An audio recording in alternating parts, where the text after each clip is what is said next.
ఏనాడైతే ఈ జీవితం రెట్టింపు బరువెక్కునో,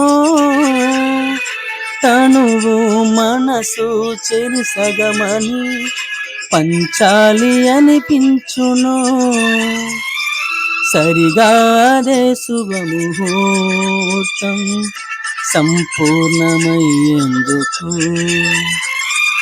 మనమే మరో కొత్త జన్మం పొందేటి బంధాలకు.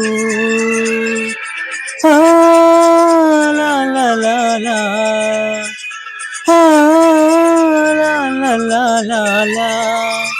నీ నవ్వు చెప్పింది నాతో నేనెవ్వరో ఏమిటో, నీ నీడ చూపింది నాలో ఇన్నా